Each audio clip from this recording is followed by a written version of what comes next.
from starting with no child left behind. Well, we left thousands of children left behind with that policy. We got rid of chopped classes. We told students if you weren't college bound, you were either military or McDonald's. We built this system to go directly into college with no exploration in high school, no pathways outside of high school that would be noble, as you said. When we think about all the children that got left behind, all those faces of people who got left behind because they weren't college bound, we do need to all team up, work together for the sins of our past, because that was a sin to make sure that every student had to go to, that their path was college. Welcome to the Builder Straight Talk podcast with your host, Michael Creasa. Get the unfiltered truth from the trenches of construction, real estate, and funding. This episode is made possible by our parent company, Sound Capital, funding built for builders. Well, hey there, it's Michael Creasa here with Builder Straight Talk. Welcome, my friend. And a while back, I had a conversation with Jim Tobin. He's the president of the National Association of Home Builders. And during that conversation, it was all over the place. But one of the things that we hit on that was really fascinating, amongst others, was the disruption in the supply chain. And when I'm talking about supply chain, not, nails and wood, all that kind of wonderful stuff, but labor. You see, for every 5 people that are retiring right now, only 1.5 are coming in. And that's when a gal by the name of Renee Zentz and her team come into the mix. She's the executive director of careers in construction in Colorado. Now, it is Colorado, but this model is spreading right across the U.S. So what is this model that you're asking? Well, let me describe. Renee is focused on the most fragile input of all, people. And she's built a scalable, data-driven workforce pipeline embedded directly into the high schools, complete with certification, career navigation, and with real W-2 outcomes. So these kids are actually coming through high school. They're getting certificates, they're getting employed, and the stick rate of most of them is about 80%, meaning after they've gone through this program, they're being hired and they stay on the site. I mean, it's fascinating stuff. So I know you're going to enjoy this conversation. And this could be one of the things that's going to help with this labor crisis that we're facing right now. And speaking of crisis right now, with the click of your mouse, pretty please subscribe, like, and share. Let me repeat that. Subscribe, like, and share. It's that little action on your part that makes a big difference on our part because it helps get this podcast discovered. So once again, subscribe, like, and share. So without further ado, let's jump into this conversation with Renee Zentz. Well, hey there, Renee. I'm excited to have you on the podcast today. So a big Canadian welcome. How you doing? Well, thank you, Michael. Yeah, I'm doing great. It's 72 degrees in Colorado Springs, but in the middle of January, which makes me sad. I've got Waiting more for the snow than snow. you. I'm watching it melt, though, because the rains have come in after 2 feet. So it's going to be, slush puddles. But I will save some for you if that helps. Please do. Please do. Everybody do a snow dance for Colorado and Utah. I think I got a drum here somewhere. I can beat on that sucker later and see what we can do. Yeah. There you go. Well, actually, Robert August, who is associated now with Sound Capital, he's in Denver. Okay. If anybody's got clout, it's Robert. We can reach out to him and see what strings he can pull. Isn't he like the largest member getter of NAHB in history? I think he holds the record of Yes, he does hold the 5,000 record. memberships, believe it or He's not, 5,000. when we talk about connections and networks, which we will, he is the master. He's Yeah. absolutely the master of that. Well, speaking of master, let's rewind this because you are an odd duck and I mean that in a respectful way as opposed to being foul. Haha. And that, do you want to continue or should I stop now? No, we're fine. Okay. We do work for builders. Yeah, well, that's the thing. You're not really a builder per se, and predominantly the people that I interview have a hammer in hand, and they've climbed up that ladder, being introduced to the trade, and they work their way up, and they've got a successful, building company, corporation, whatever that is. But you, however, are not one of those people. But I would argue that you are equally important, if not more so, because you're supplying, and I'm kind of dropping the cards on the table here so people know what we're going to be talking about. You are almost providing the future of building that there will be hammers to swing, more importantly, hands to hold them. Is that fair? That's huge. Thank you for that. But it is the industry that is actually providing that. I get to be the facilitator and been involved in the industry for 24 years now, and mostly as not as a builder by any means, but as an executive officer of one of the associations, Okay, the one in Colorado Springs. let me make a note. I'm going to And add that to your bio. Big H for humble. Okay, duly noted and underlined. this industry does walk arm in arm. I mean, they do a great job. And, you know, 10 years ago, we really did foresee that workforce in Colorado was going to be an issue. And we also saw that when we decided, then as a nation, decided to pull shop class out of high schools, we saw a huge dropout. The Home Building Association did not get into workforce just for themselves, they got in for the community. And when you talk about nobody in this community, nobody in this industry does it by themselves. The home building industry is a community, and I'm very, very proud to represent. So, Renee, before we do a deep dive into what you're doing now, let's talk about what you did back then. So, once upon a time, there's a happy little Renee riding on the Colorado countryside. How the heck did you get into, I guess, construction in terms of what you're doing right now? I guess you would call it more leadership than anything. But what's that evolution from where you were to where you are now? Oh, from horses to housing is kind of what I say.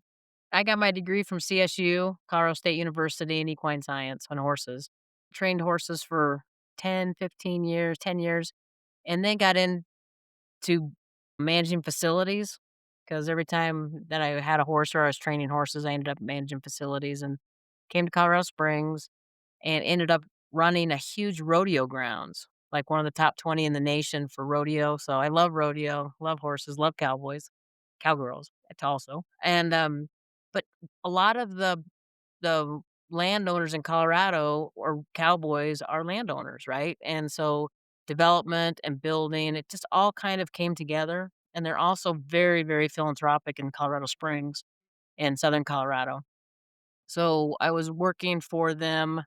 They were most volunteering, like, through the rodeo and through facilities, and so we just got to know each other, and I was asked to come run a home building association, and I didn't know what the hell a home building association was. I was like it's like, "You guys are crazy."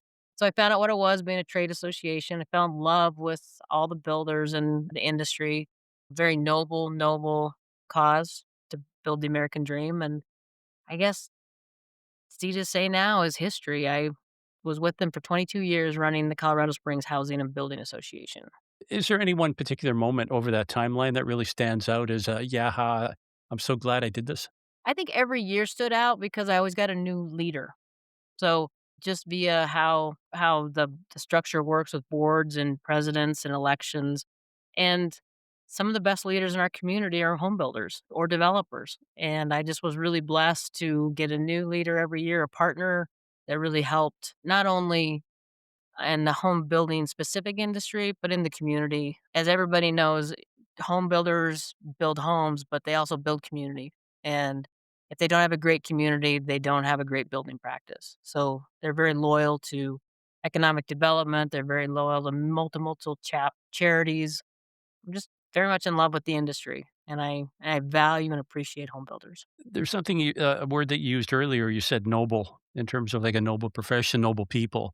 Yeah. And I don't want to say pushback, but I would argue that this generation has been done an injustice because, and even me when I was growing up, if you couldn't do something by default, they would send you to a trade school.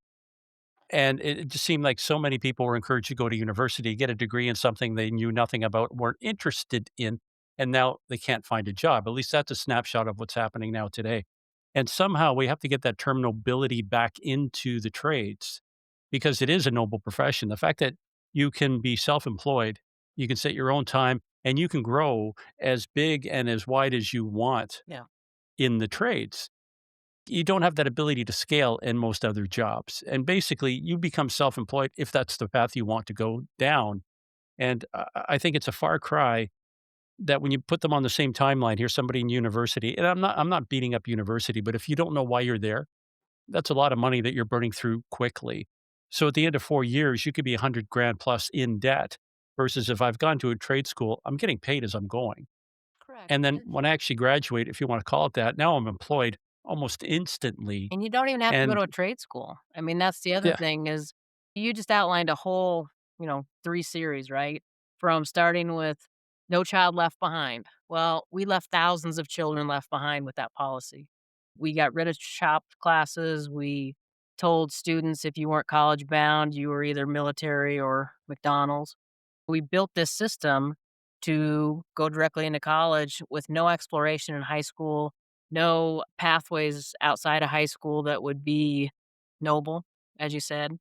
So you're right. When we think about all the children that got left behind, all those faces of people who got left behind because they weren't college bound, we do need to all team up, to work together for the sins of our past, because that was a sin to make sure that every student had to go to that their pathway was was college.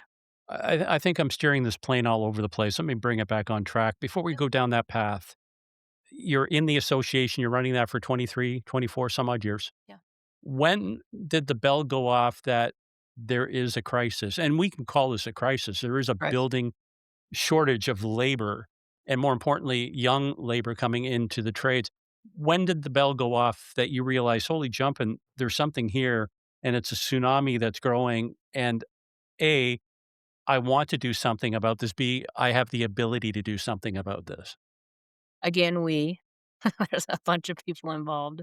Yeah, we were every year we would do our, strategic business plan, and one of the things that we did consistently is the incoming president would hold focus groups with all members. Anybody was invited. It was open for all members, and it was 2014, and we had a gentleman named Mike Rubinson who was a developer, a long-term thinker. When we structured our association, we structured it builder, developer, builder, developer, and they really complement and balance each other with how they think and how they work together, because they have to. 2 of the major things that came out were workforce development and leadership development. You think you mentioned that earlier, was we need when you look around a lot of associations, they were faltering. They had I mean, the age of the average age around the boardroom was 60, 50, 60 years old, right? So, that was an issue, but then also workforce was an issue. And we had some builder members that had been worked in some type of alternative as a board member for alternative school, and they asked me to look into what would it take to start a workforce program. So did a lot of more focus groups. There was a lot of energy around high school, about getting into high schools. We could have gone directly into, like, behind the walls, justice involved, that type, but the real heart and soul and the energy was in the high schools, and so we started to interview superintendents and find out what it would take to put SHOP back in high school and start with that, and we thought, "Oh, if we got into 2 or 3 high schools, we would be successful." So long story short, we got into 1 high school, and we found the curriculum it's the Home Builders Institute curriculum. They're a part of the National Home Builders. It was, at that time, probably the NH one of their best kept secrets. It's core curriculum for 1 full year. The students get their OSHA, they learn about all types of tools, they learn about tape measuring, they learn about construction math, they learn about even just soft skills, how to interview, how to do a resume, things like that. So that's the first year, and we thought if we got into some few schools doing that, that would be great.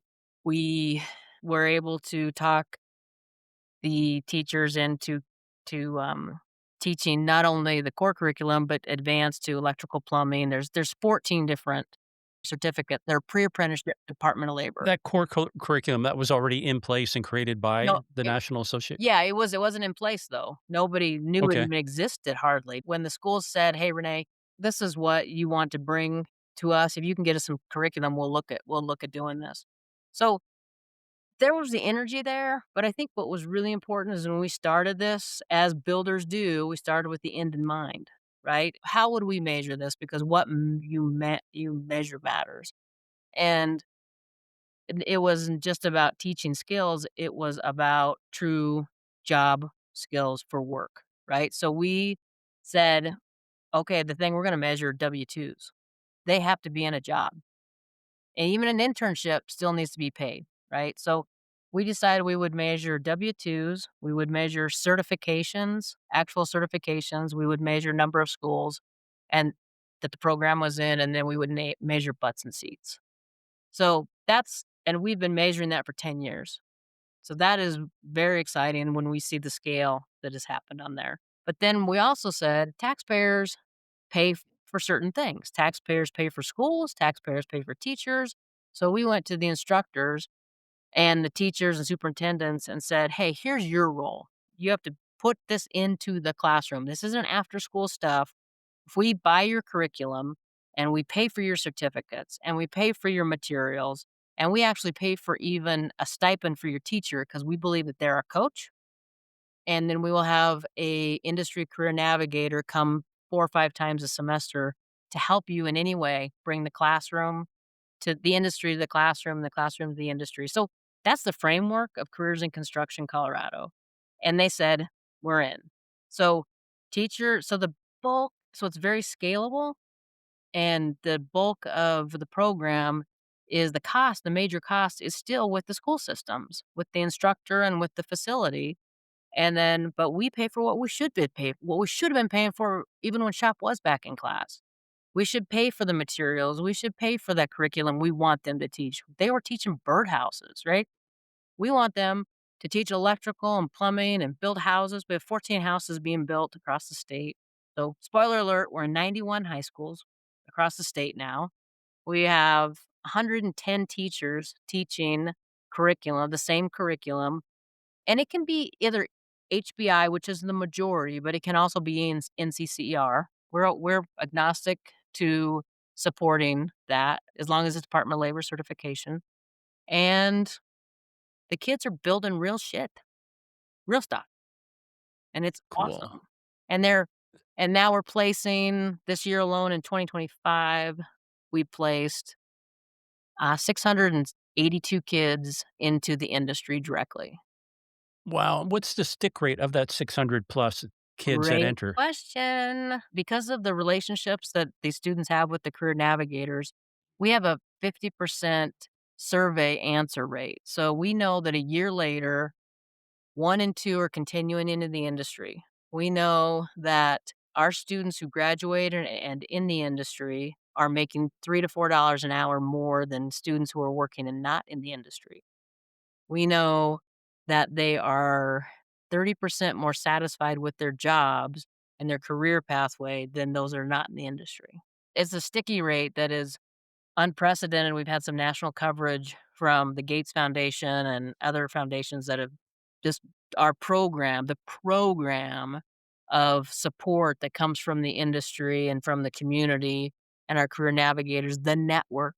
We talked about the network that is so critical to success is really the magic that happens with this.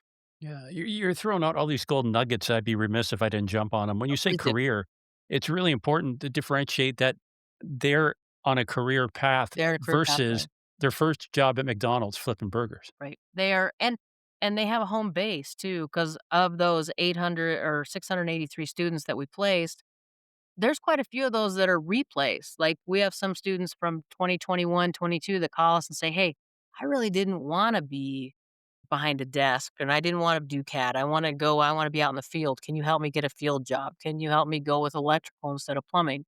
So our career navigators continually are helping them find new positions or better positions for them and for their employer. And the stories The program is how long in duration? it's it's an elective, which is crazy. It's 1 year for the first year is 1 year. So the classroom can be anywhere from an hour to 2 hours depending on the block. It's very flexible within the school system. So we came alongside the school system. We didn't wanna disrupt them.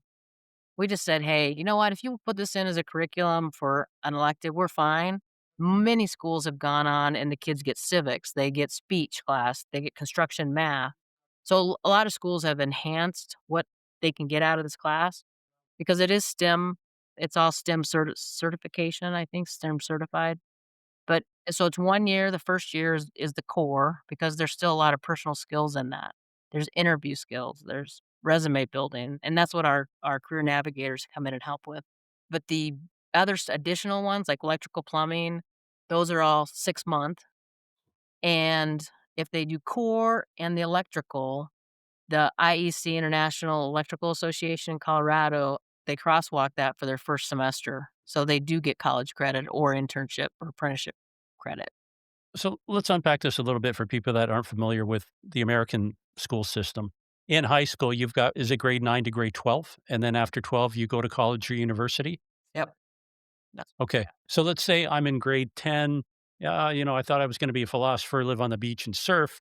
And then suddenly I find your program. I'm now in grade 11. Do I still have the opportunity to take the class? they can start in senior year, but the senior year, they'll only have 1 full year of core, of that core class, that core curriculum. But if they start in ninth grade, then they've got ninth, 10th, 11th. They can start in ninth grade, as different schools are ninth or 10th, as far as, but they can start in ninth grade and earn their certificates all the way up through graduation. I have one young lady, she is underrepresented. She's about 5'1". She's so adorable, and she was put in the construction class in her 10th grade, 10th, 11th, 12th. Yes. And went through core, and now she has her electrical, her plumbing, her masonry, all of it. She is going on to Colorado State to be, in construction. And she had no clue, Wow. no clue. She was like, all she wants to do is be a project manager. She's amazing. That's why we really say it's exploratory. And I talked earlier about how high school, their job was to put a diploma in a kid's hand and send him off to college. And the nation is changing that. I mean, career technical education, earn while you learn philosophy, career connected learning, however you want to say it. All of those are now becoming trends. In Colorado, careers in construction Colorado really has led the model in Colorado. When you were first putting this together and trying to implement it into the high schools, was it well embraced? Was there any kind of pushback, a reluctance to do it? What was the experience overall? So we started it just as a subcommittee in the HBA in 15, 16. We became a nonprofit in 17. In 2019, according to the American Student Assistance Association, parents were only 13% favorable to allow a kid to go into trades. So today, they're at 35% are more. So it's a whole movement. We caught it lightning in a bottle, Michael. It was just like Yeah. we are so far ahead.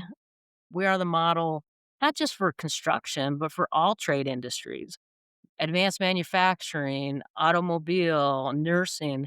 I speak quite a bit on how to put this program together through a trade association, through the industry working together, because a company can't do it. One company cannot do it, but you put hundreds of companies together, they can support it, and the industry wins. You just have to be agnostic to where the kids go. They get to choose their path. You can't have a company come in and say, "Okay, I'll sponsor this high school and then I'll hire all these kids." No, nobody wins with that, right? So to play at the table, they have to be very agnostic to where they go.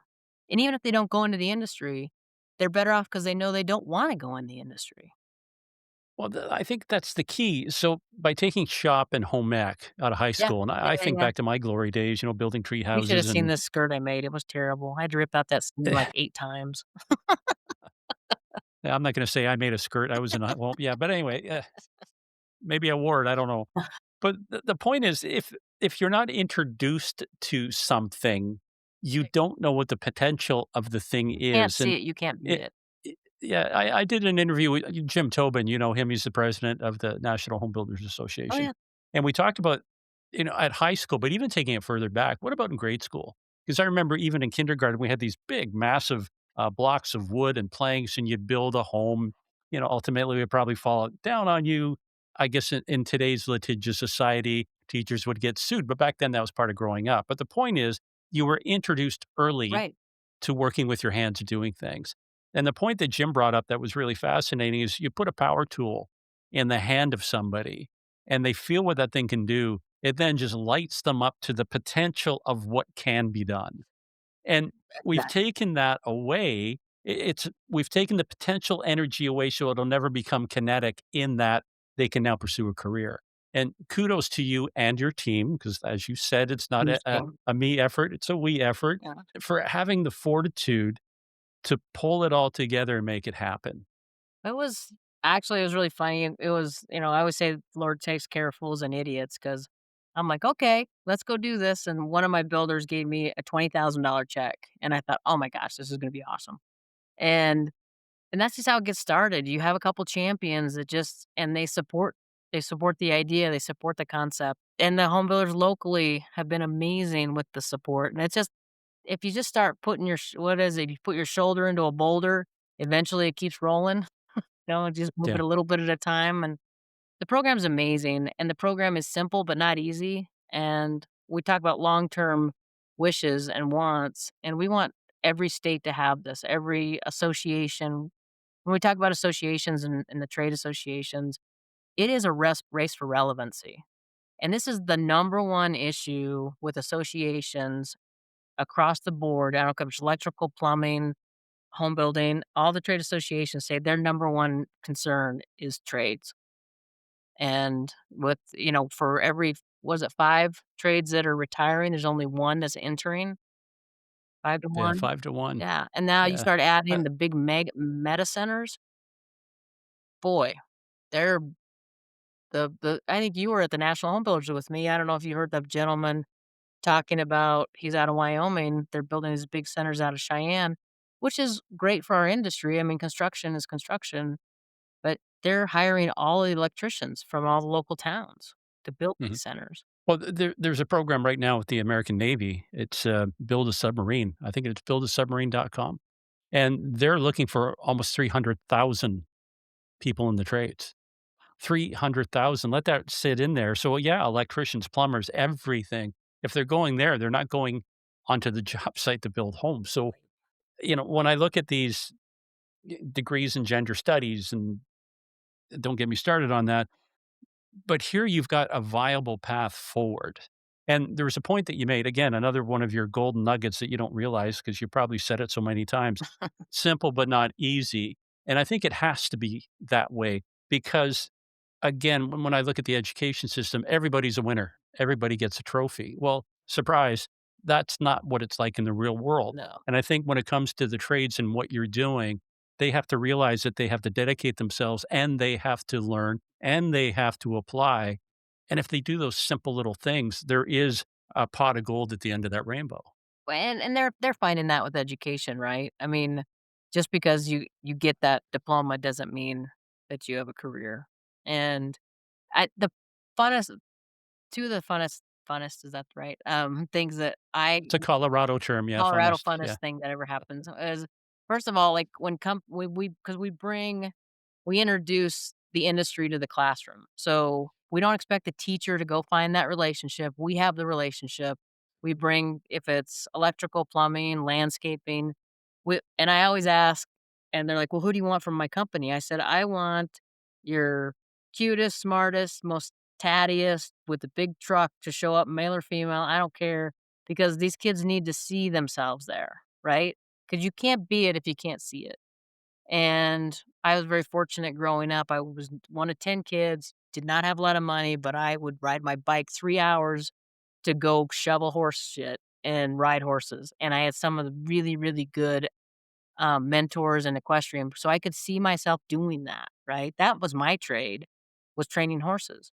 Didn't know it at the time, didn't really realize it till like 5 years ago. I mean, when somebody has a trade, they have confidence, they have competency, they're not afraid to take risks anymore. They're the people who don't have a skill are really, really afraid to take risks. I think that's just human nature. We have Well, let's carry that now into the century that we're in with AI. Mhm. How many industries are going to be or careers are going to be totally eviscerated by AI? And I don't care how far the robots get, you'll still need people that can swing a hammer, climb a ladder, Oh, yeah. and do the job, And that's right? actually a huge confidence. We survey all of our students at the beginning of the year and the end of the year. And let's just take that first classroom, the core. When they take on a scale of 1 to 4, their confidence and competency level is that they perceive themselves as about 1.3. So and a lot of these are seniors, right? They're taking it for the first time. They're scared to death. By the end of the year, their competency average is like a 3.6 out of 4. I mean, they don't know what they don't know, but they have confidence and they have a skill, so they're like, "All right," and now they have a network. That's the other thing, they have a network, somebody they can call and say, "Hey, I'm looking for this kinda job." Well, that's what my career navigators do. We have 10 of them throughout the state. There's 1 per every 8 to 10 schools, and their job is to go find out what construction jobs are in that area, and a lot of times we go beyond construction. We go into the mechanical, we go into drivers, we go into the you know, hospitals need mechanical. I've placed lots of students into facility management, right? Construction's everywhere, and that's why it should be supported so widely and broadly, right? A rising tide raises all boats. So, Uh, g Go back, but you used that term as a career navigator. mhm. So, is that something that's internal? That's a person that is actually working in the high Nope, school? that's mine. Those are ours Okay. because that's And is there a conflict between them and then your guidance counselor that by and large, many of them have steered kids into the abyss? right. There's no conflict. Schools are really they welcome somebody in the classroom to help that teacher be able to teach. I get so many emails every year that just says, "You know what? I'm a better teacher because Careers in Construction Colorado supports me with relationships, with finances, with introductions, and helping our students. I know that my student wants a job or needs a job in this industry. I don't have to worry about that kid anymore. I know that there's a career navigator that's gonna get him a job." And 9 times out of 10, I've got this great story. There's one kid, his name's Colton, out of very rural area, and he was getting kicked out of class. You know, every kid has a story, right? His story was pretty tough. He came to classroom, and he was sitting in the back of the classroom that he had already been told he's not gonna get back into the next classroom even though he wanted to. He had just moved to town. His I think his mom had passed. He's living with a dad he didn't really know, and one of our young, tatted professionals came into the classroom, and he's a high dollar salesperson. He's tatted, red hair, beard, just a very tough looking guy. He walked in, and Colton's was sitting over in the corner, and he goes, "Hey," he goes, "You, I used to be you. I need you to come up here." And that kid and he said, "I'm talking to you. You have the ability right now to change your life." He said I said, "If you're gonna be in the corner," and he just talked directly to him. It was a small classroom of 8, and the kid is doing the classrooms. He's building a home with I mean, he has turned on the teacher said, "I never thought this kid was ever gonna amount to anything." And now he's got a job, and he's just graduated, and he's but that one day, 'cause it's changed his life just by having an industry person come in and say, "I see you. I see you. That you used to be me." I'm gonna say, how exciting and how sad is that at Mm. the same time that you've got 2 different people, and one says, "Ah, this kid's never gonna go anywhere." And tell me that Colton doesn't feel that every time the teacher looks at him. Like, You know what, you're a but not loser. to the teacher's a great teacher, but at some point because Yeah. when you're alone and that's the whole point of this teacher is I mean, he recognized that he had given up on the kid, but when he had the support from the industry, he was able to not have to give up on that kid anymore because he had support. So that's my point is that the teachers are they're alone too, and so are the counselors, and so I mean, we're expecting the schools to do the job that our community is supposed to be doing, and it can't be the parents either. It's showing up in the classroom and identifying that one kid, have one connection, or it's another let me give you one more example. This is another Yeah. example of this is a very small high school, and it's in Florissant, Colorado, and one of the, company bosses, owners, big heavy equipment officer came into town. I mean, came in and said one of our career navigators went and found him. He's like, "I'm not gonna go talk to a bunch of kids," and he's like, she's like, "I need you to come talk to kids." And he said, "What am I gonna tell him? My story that at 16 I was in jail, at 16 my mom was murdered, and at 18 my kid was in I was in jail. I turned 18 in jail. Am I gonna tell him that story?" And she's like, "Yeah, they need to know that you are successful now, you own a multi-million dollar company, as you worked really hard, and life did not deal just because you're owner of a company doesn't mean that you were handed anything." So, he came to the classroom. Of course, he didn't tell this story, but what he did say was, what" and there was about 40 of the kids because they put all the career technical together, and he said to 'em This is 2A. You guys are 2A. You play 2A football. Who here plays football?" All of them raised their hand, most of them. And he said, "Let me tell you something. Life is 6A. And if you don't practice and you don't play for 6A, you are not gonna make it." And so that was his message. He took his story and made the message of how hard it really can be. And then the coach calls my career navigator the next day and says, "What the hell went on in the class last night? Because we had the best practice we've ever had in the history of this football team." But it's the industry, right? It's just had it, and our job at Cruising Construction Colorado is to build that watch or to build that mousetrap so that no construction person has to do it, no company has to do it, and no student has to do it, right?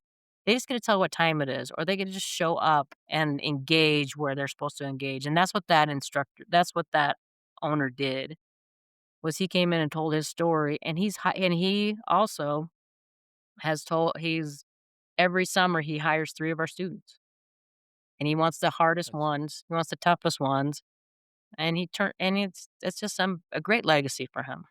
builders by and large, do they get that they should be involved? Or it's like, why am I dealing with kids? I need to hire adults today. Well, that Do you get anything like that? there's always, it's the 80-20 rule, right? 20% are gonna pull for 80, right? What people need to understand is that builders a lot of times don't hire the trade. I mean, they hire the trades, they don't self-perform, right? So, when you get a builder that is involved, they are involved for the community and for the right reasons. So, one of our largest in the Colorado Springs area is a company called Classic Homes. Since day 1, they have been a huge supporter, and they do 3 to 400 houses a year, and they don't self-perform, but they are always there, they always show up, they understand that rising tide raises all boats and that this industry needs all they need the 2-year degrees, we need 4-year degrees, we need apprenticeships, we need laborers, all of it. So, that's what I do love about, again, the builder industry is community, and when they see that this is a benefit for their community, they're in. Then you have the trades who actually they reap the benefits very directly, and when they see that their builders are engaged, then they engage. You mentioned earlier that in terms of popularity score, if I'm not using that correctly, but 35%, meaning the parents have bought into Yeah. this. Have you heard from the parents? Like, do they call you up and say, Renee, I'm so excited. I can't sleep anymore. My little Johnny's out doing this or Betty's doing that. Like, do you get that kind of feedback from the parents? I have a great story on, with the Summit High School. Summit High School is, one of our schools, and they are the HBA in Summit is the sponsor of the high school there. At their fundraiser, they had a young man that couldn't speak and his mom came and spoke, and she said her story basically was, "I had lost my son." She was worked for the city of Frisco, and she was determined that her son was not gonna go to construction. So she wouldn't even let him take the class. He was extremely depressed, and he was not even getting out of bed, he had no life. He finally talked her into letting her take the class. Long story short, his life has turned around. She was in tears. She just said, "I have so much respect for this industry now." He's at CSU, Colorado State University, in construction management. That's the reason he wasn't able to at the fundraiser. But her story of sincerity, but also understanding the value of the built environment through her son's eyes, she would be a national spokesperson anywhere. She's a fantastic woman, just didn't know, right? Not only have we done a crappy job about teaching it to people, we've done a crappy job about advocating in our own communities about the value of the built environment. So How many high schools are there? Let me put this in a business context. How many potential customers do you have in Colorado? our customers are our students and our jobs and our companies, right? Let's focus on the number of high schools, So the the number potential of high places schools that you that, can be. our goal is 100 by 28. We're at 91 today. We have 14 on a waiting list, and funding is expensive because it costs about $30,000 per school per year for a rural school and about 50,000 for an urban school. So it's a significant contribution. So we believe there's 620 or 650 high schools in the state of Colorado. We believe will be a saturation rate around 130 schools. Is the building not the building block, the hurdle that you have to overcome, is it funding to really scale this thing? Yeah. I mean, that's one of the blocks. The other one is you have to have a shop in your class. So many schools have been built without shop class, right? You have to have an instructor is a huge barrier right now. Finding instructors. So we give, like I said, we give a stipend to the teacher. We have a minimum stipend of $2,500, but some teachers we give a $10,000 stipend to. Because if they're building a home, because we do home builds, a lot of schools do home builds, or if they have multiple classes and lots of kids, students, then we give them additional. We have a sliding scale for their commitments. So but if a classroom only has some of our schools only have 7 or 8 kids, they still get that stipend. So you mentioned that there's a waiting list. So obviously the word's getting out that this is a viable program that they need to adapt. What's the process from the perspective of a high school coming after you and saying, "Hey, we want in"? Great question. I'm gonna talk about the process, but also Canadian. The process, I'm gonna talk about the process, but I also talk about the benefit. The process is they just need to call us, right? We call us, and if you have a teacher that will teach the curriculum, willing to go through a 2-day training process, if you have a superintendent or a principal that's also willing to support, then and a facility, they have to have the facility. We're good. We're in. Funding, I wanna say it has not been a problem, but this industry is very, very generous. We have not had, a problem funding the schools. The benefit, this is why would a school wanna do it? Because it's still expensive, right? Because you have shop teachers, career technical education teachers are more of a risk than a science teacher. And I say that because to the school, because what happens if the shop class teacher or the construction teacher only can fill 3 periods, but we always know there's gonna be 5 periods for a science teacher to be filled. Does that make sense? So there still is that career pathway to college that is the primary. So there is a little bit of a risk. Well, 10 years ago, we worked with Careers in Construction Colorado, worked with a few of the trade associations, Associated General Contractors, who I haven't talked about a lot, but that was our true partner from the beginning. We had the Home Builders Association of Colorado Springs and the Associated General Contractors of Colorado. And we teamed up and rising tide raises all boats. Well, had some legislation passed called CDIP, and it's the Career Development Improvement Plan. So every time a student earns one of the careers in construction certificates, and it's any career technical education certificate approved by the Department of Labor, but specific to our certificate, that school gets up to $1,000 back for their career technical education program. So there was that strategic move that really is a sustainability piece because we do want them to continue and want.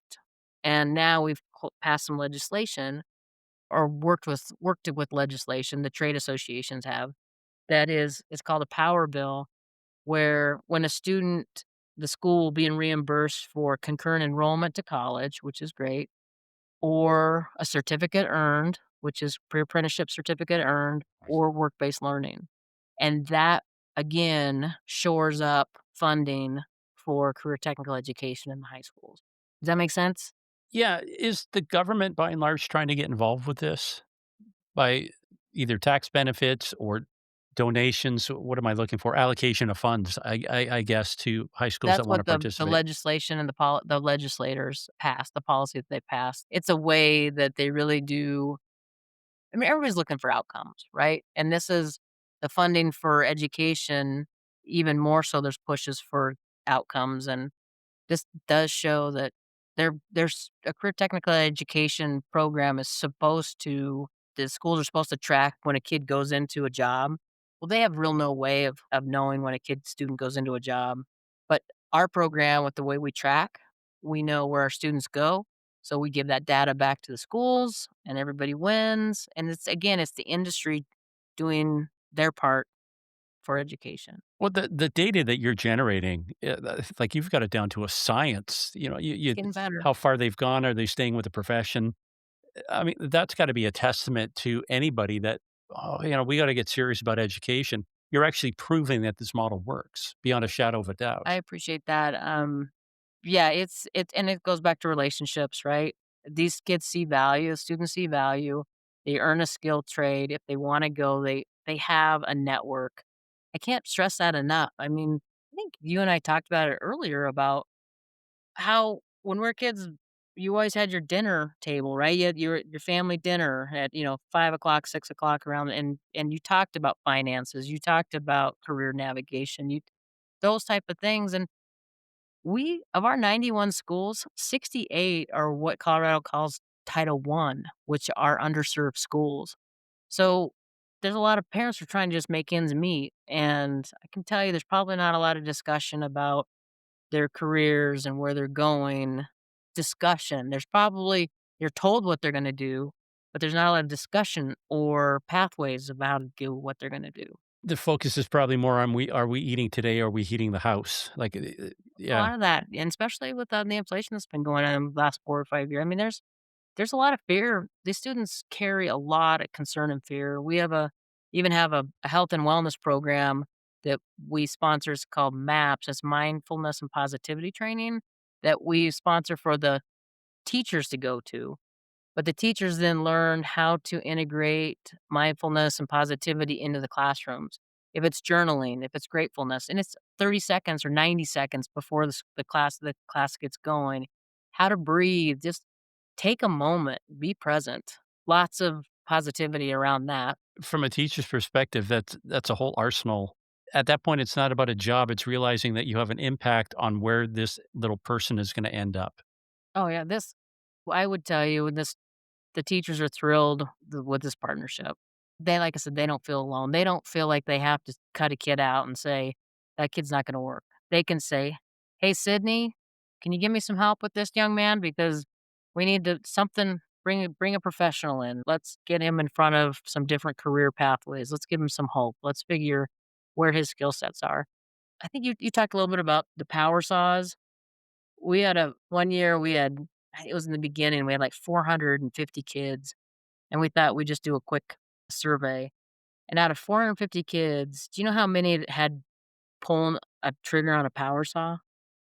1%, 2%. 3, Yeah. 3 individuals. And who could read a tape measure? There's like 8 out of like 400. I mean, so that's just the skill sets of the life skills and the confidence has been really fun to watch. Yeah, that was a cliffhanger there for a second, having quick and power saw in the same sentence. I wasn't quite sure where that was gonna go. Your model that's working right now in Colorado, are you being approached by other states saying, "Hey, we like what you're doing. Yeah, Can we import it?" um, yes, we have spent time in Kentucky, Massachusetts, Utah, and, Oklahoma. Yes, and we field a lot of calls. We have a gentleman who was a previous administrator. He was a principal at a high school, and his dad was a home builder, and he's recruitment and retention, and he understands the academic side and the construction side because those are 2 totally different languages. We mentor, we help. The goal this year is to actually find funding that memorializes our process and and how we do it so that we can hand it off or help other states or other associations start this program, even if it's with one school or multiple schools. So that is going to be that's coming. That's one of our longer goals over the next couple of years too. It's safe to say what you're doing now has been a success story in terms of the impact that you've had on kids, on the teachers, like, overall, it's a win-win in that respect. But I'm guessing it wasn't always this way. Was there ever a moment when you thought, "Shit, what am I doing here? I'm better mucking stalls and being back on the farm." Like, was there ever that point where you That's thought just it's association management. That's uh, that was that role. Cause so 10 years ago, so it was just to this is my first full year with Careers in Construction Colorado. It was very sheltered underneath the Housing and Building Association for 10 years. So, this has been our first let the wings fly, let's go do it really well and bring our partners in. So, yeah, there's always we've knocked our head a lot, right, on the wall, and when you ask me about other states or letting other organizations have this program, my goal would be that they don't have to knock their head on a wall like we did, right? We've had to drop schools. We've had to, there's been a lot of, I don't wanna say not failures by any means, but one of our core values is inclusivity. And we had a school that decided because this program was so well funded that they were just only gonna have it for college bound kids. And so we went from 120 students in that classroom in that program to, like, 18 because only 18 could pass the math requirements. So we said, "You know what? We're pulling out." We withdrew from the program. We went dormant in that school for 3 years based on the principles of, "No, this I know that sounds crazy, but you have was supposed to be a no barrier school, and if you guys are gonna put up barriers, we're not gonna fund barriers." We want every student to have opportunities, and that was a hard call. That was a really, really hard, controversial call to do that, that's but now they're thriving again. The administration has changed, and we did have something to do with the administration after that, and we was able to now it's doing really, really well. Tough call, but one you had to make because your program is about the integrity and future of a multiple of children, and you've already proven that what you're doing is working. And it seems the biggest mistake somebody can make is taking a model that works and tinkering with it. Yeah. Well, Yeah. when we contract with these schools, we do it via contract says you will perform this way. We'll pay for it, but you'll perform. And but yeah, we've had some tough decisions. I think one thing I do want to loop back with is a couple of things about the real success for this program though came through the membership and the associations, right? Associations. So we're Careers in Construction Colorado is a statewide, but locally, there's different associations that adopt in that area the schools that they know and the relationships that they have. So while we call it the mothership as Careers in Construction Colorado, there is the Housing and Building Association of Colorado Springs oversees 18 local schools with their own career navigators, with their commitment to pay for the school and pay for the curriculum and all that. And then there's one in Denver, and it's the Associated General Contractors, our partner there. They have a nonprofit called SAF Construction Education Foundation. They have almost 30 schools that they oversee. So and then we have Northern Colorado, Northern Home Builders Association oversees Northern, Summit Home Builders. So it's the the structure is very local and it's broken down because local funding can happen locally, right? As far as with community foundations and individual trusts and foundations and a lot of very successful home builders and retired trades, they see the value, so that's where the funding comes. Silly question. How was the National Association of Home Builders involved? Like when you say mothership, where do they fit in to the equation? They're partners and supporters. We have the Home Builders Institute is our partner with the curriculum. They are independent of the National Home Builders Association. NAHB is very supportive of this program. They've helped me in with connections in multiple ways. Their foundation, which is the Housing Endowment, Mark Purcell, has helped funded multiple schools originally in the state of Colorado. Say something glowingly nice about Mark, and then we'll be able to take this little video clip out and send it to him. Pull on his heartstrings. Mark is extremely talented and he cares and he loves this industry very, very much, and he has taken the housing endowment to a whole nother level of accountability as well as impact for the industry as a whole. He's a great leader, very, very good leader, and he's funny. I found him a fascinating guy during the interview. He shared with me he didn't even know what the endowment was. Yeah, I And didn't now know that what he's home got his building hand was when home building association when I took the job. I was like, "What? What do you guys do?" But and now that he's got his hand on the rudder, I think that he's making great things happen, so he's excellent. he is an excellent leader, and Jim Tobin with the National Home Builders Association is an excellent leader. He's a very good leader with the NHB, and would love to be working closer with them as far as the model to really put the model out to other states. And we'll see. We'll see how it goes. We're working with the Associated General Contractors at a national level. They love this program, and there's gonna be great things to come this next year. I know it. Renee, what happens next? Let's pretend you're wearing your Wonder Woman's outfit and there are no obstacles in the way. Where do you want to see this thing go? Great question, thank you.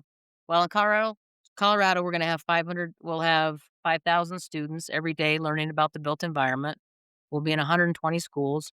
We will be placing 1,000 to 1,200 1,000 students a year directly into the industry, and we're gonna be tracking all the ones that continue, the graduates, and we are going to really get into career pathways if it's apprenticeship 2-year or 5 or 4-year, right? We're gonna help those students find their way. So, locally in Colorado Springs, that's the goals for Colorado. I mean, not locally in Colorado Springs, for the Colorado. Nationally, working with our partners like the HBI and NAHB and AGC Social, we will be in the national model for career technical education and pre-apprenticeship training. And our program will be memorialized and easily replicated throughout the nation. So that's it. Are you going out banging on doors to builders and saying, "Hey, here's what we're doing," and then you open up your tin can and say, "Please, money in the pot"? No, I think what we're really finding is that foundations and builders, because of our outcomes, they're coming to us. And once you hear the stories of some of these extremely successful builders, they were those kids, they're the Coltons in the corner. They are the kids that have this entrepreneurial mind that wanted to build something, and construction did that for them, and they have given opportunities to their employees, their families, and now they want to give back to the community. The recognition that is really happening based on our outcomes is because we're doers. This nonprofit is doers. We are not facilitators as or intermediaries. We have the actual outcomes, and people love that. You say you're doers. I go back to that analogy of you pushing the big boulder up the hill, and there must be times when you're thinking, "That sucker's coming back on me." What do you do to recharge and, totally outside of what you're doing now in the industry, what is it that lights up Renee that makes you wanna get up in the morning and you're still charged and ready for battle? Oh boy, hard to say that. I have a team that is amazing, and the stories when I'm feeling down, I have them come in and give me mission moments, right? Hey, what do we do? Tell me why we're out here doing it. And they tell me a story about a Colton or a Jidon, this young man. 4 days after he graduated high school, he had lost his mom. He was taking care of his youngest sister. Dad was not around. Totaled his car. Totaled his car. And he my career navigator worked with him. He was on his way to work. Then he lost his job and he's being sued by the person. Nobody was injured, but the car was really bad. She worked with him every week and and now we just got him employed with a great company. He has benefits. We went and bought him a pair of Red Wing boots, and he wrote this thank you that just was over the top about this value of this program and what community he's found with construction and the industry, and he'll always be in it. So that's how I recharge with those stories. But personally, I recharge. I'm a big biker and golfer and skier. When you say big biker, you ride a big bike or you're a No big road bike. enthusiast? Okay.